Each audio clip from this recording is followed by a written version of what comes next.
Ili kwa mtu wa kwanza kuzipata update zetu za kimichezo za kila siku na kila wakati, tafadhali bonyeza button nyekundu iliyo chini ya video imeandikwa subscribe, kisha bonyeza na alama kengele.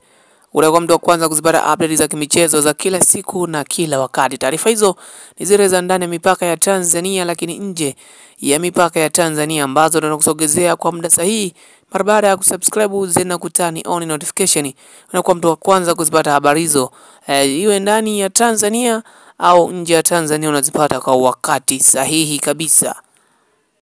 Hatimaye mchezaji Faisal Salum Feitoto Zanzibar Finest asaini mkataba wa kutumikia klabu ya Simba Sport Club kwa miaka 3, huku mchezaji huyu akiahidi kuitumikia klabu ya Simba Sport Club na kuletea mafanikio makubwa kweli mara baada ya kutaka kujiunga na klabu hiyo katika misimu iliyoweza kumalizika kipindi hapo cha nyuma, huku Young African wakiweka ngumu na kumtaka mchezaji huyu dili lake lishindikane kwenda klabu ya Simba Sport Club, na ndicho kilichoweza kufanyika. Mchezaji huyu alitumikia katika klabu ya Azam FC, huku Yanga akimwachia aende Azam FC mara baada ya kuweka ngumu mchezaji huyu kutoka katika klabu ya Simba Sport Club, wakihofia kuwauzia silaha maasimu wao wekundu wa Msimbazi Simba. Mchezaji huyu amesaini mkataba wa miaka 3 kutumikia klabu ya Simba Sport Club na kumfanya alipwe mshahara wa shilingi milioni 29.5 za Kitanzania. Unaweza kuona ni pesa nyingi kweli, pesa ndefu ambazo atakuwa akizipokea mchezaji huyu Faisal Salum Feitoto Zanzibar Finest, huku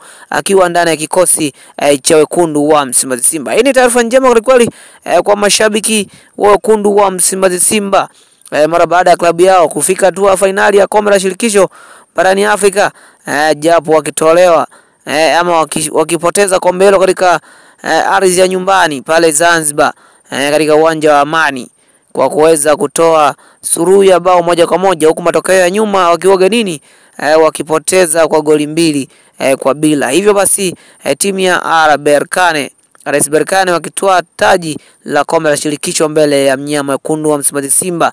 Hayo ni mafanikio makubwa kwa klabu ya Simba Sport Club kufika finali. Hivyo basi wamehakikisha wanafanya usajili na kujiweka imara ili msimu ujao waweze kufanya vizuri zaidi. Ni mtazamo wako, weka maoni sema section na mbele mtazamo gani, kisha subscribe ili kupata taarifa zetu za michezo za kila siku na kila wakati. Bye bye, I see you the next time.